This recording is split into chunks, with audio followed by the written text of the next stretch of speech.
He dudado de qué historia voy a contar porque han contado tantas historias tan buenas que he pensado voy a cambiar deporte, no sé qué. Pero creo que la historia que tengo que contar es la historia del propósito de mi vida. Y para esa historia, de estas tres herramientas que nos dieron, elegí el pincel. Y lo elegí porque el pincel pues es una de las herramientas que se utiliza en el arte y el arte fue el refugio de mi vida durante muchísimos años. Yo estudié Derecho, no una, sino dos veces, primero aquí en Colombia, luego me fui a Europa tratando de huir del Derecho, pero terminé volviendo a hacer esta carrera y en un momento que tomé como la decisión de coger un rumbo en esta carrera, decidí estudiar cooperación internacional y me gané una beca y me mandaron a Perú.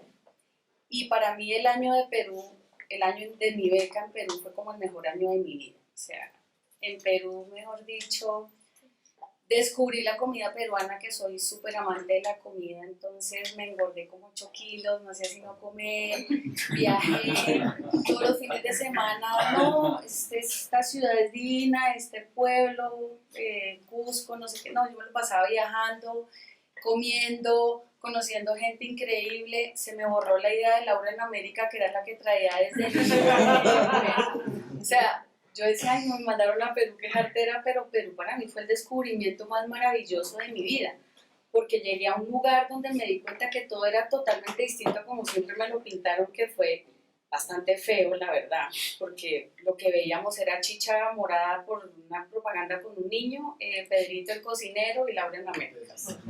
Eso era lo que yo sabía de Perú, pero no sabía que Perú era una cultura rica, que era una comida, era la comida más deliciosa que había probado en mi vida, y que además iba a tener uno de los encuentros más importantes de mi vida. Yo cuando llegué a Perú, pues había estudiado Derecho, iba a trabajar en unos consultorios jurídicos y no sé por qué, desde que llegué allá y tuve contacto con su realidad, que no es muy distinta a la realidad que tenemos en nuestro país, porque la comunidad latinoamericana tiene muchos nexos culturales, pues tuve un encuentro muy particular con una mujer que se llamaba como yo, María. María había sido víctima de violencia durante más de 30 años por parte de su esposo y él había llegado al nivel de violencia de asesinar a sus propios hijos en el vientre de María a patadas.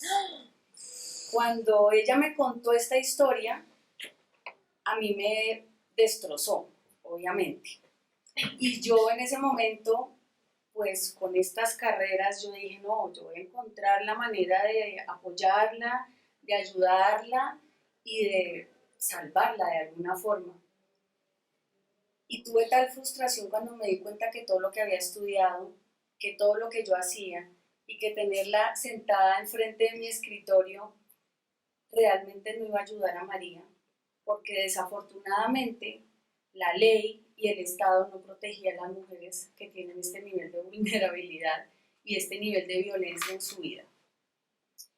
Yo tomé la decisión en ese momento de manera muy instintiva de citarla cada 8 días por lo menos para asegurarme que María seguía viva, porque yo sentía que ella en cualquier momento podía morir a manos de su esposo. Y esto cambió totalmente la perspectiva para mí de Perú. No dejó de ser maravillosa, no dejé de engordar, no dejé de comer, no dejé de viajar, pero se movió algo en mí que fue muy fuerte.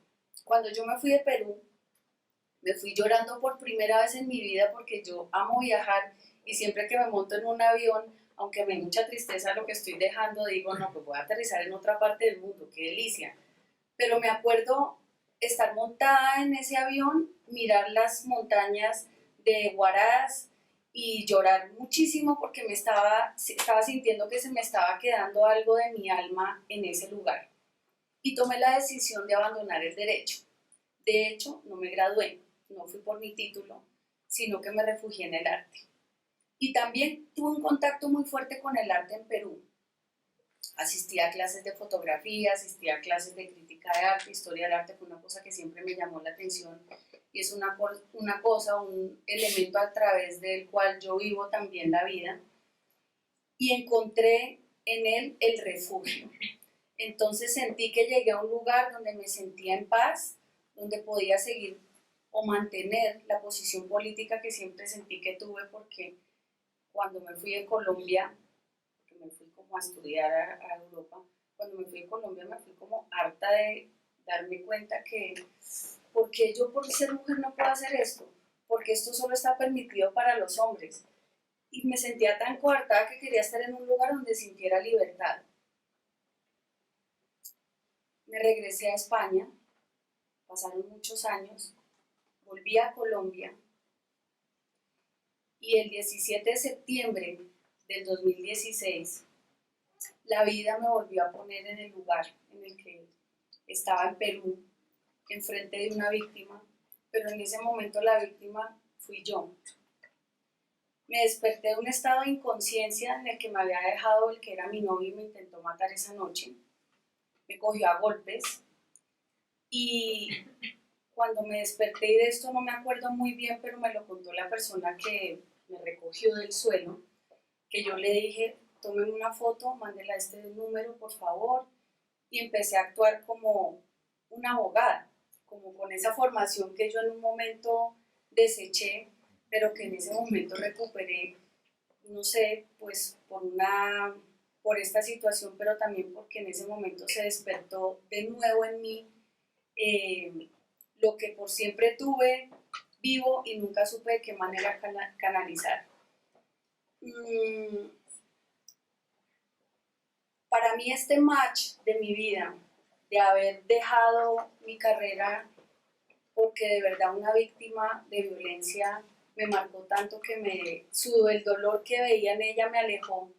En el momento en que yo me convertí en esa persona, pues cambió de una manera que realmente no la puedo explicar, porque no es una sensación, no es una emoción, solo les puedo contar que en ese momento tuve absoluto pánico, no pensaba usar el pánico para esta historia, pero sí fue la emoción que me invadió durante muchos años, durante muchos meses, pero me hizo nacer también, o revivió, o me abrió los ojos al propósito que tenía en mi vida.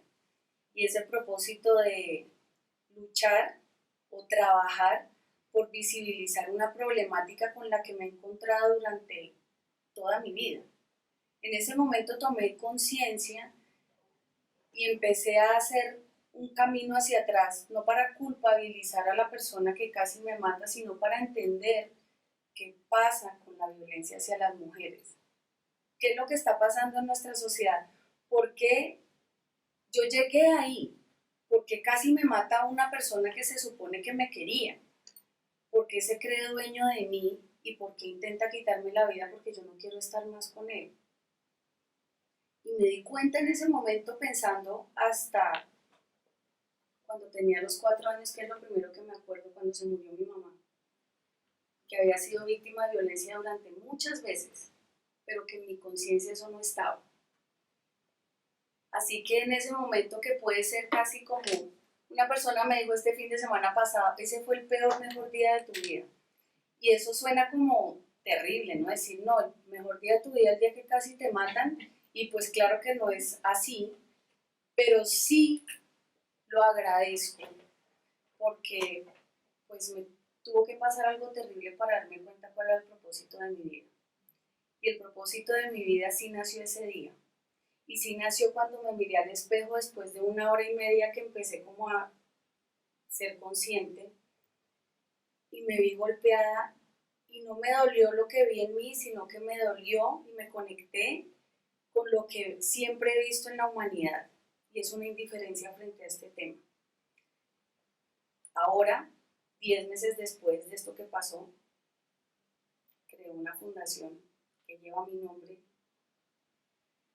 Lidero un movimiento que se llama Romper el Silencio, en el que tratamos, todas las personas que hacemos parte de ese movimiento, de alentar a cada una de las personas, hombres y mujeres, padres, hijos, maestros, políticos, gobiernos, instituciones, naciones, a romper el silencio. Me encantó lo que tú dijiste porque el silencio no lo tenemos que romper nosotras, el silencio lo tenemos que romper todos. La responsabilidad es de todos. Y esta es la historia que les traigo.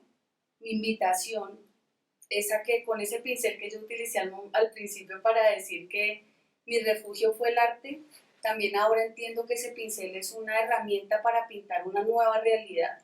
Tenemos en este momento esa posibilidad, tenemos la posibilidad de cambiar culturalmente nuestro entorno, nuestra sociedad por el momento en el que estamos viviendo y me parece divino esa herramienta que me pusieron en la mano porque sí veo este momento como una posibilidad de que pintemos en nuestro país una nueva cara, de que le sembremos unas nuevas ideas a nuestros hijos y que erradiquemos este flagelo que está súper arraigado en nuestra sociedad y en nuestras casas.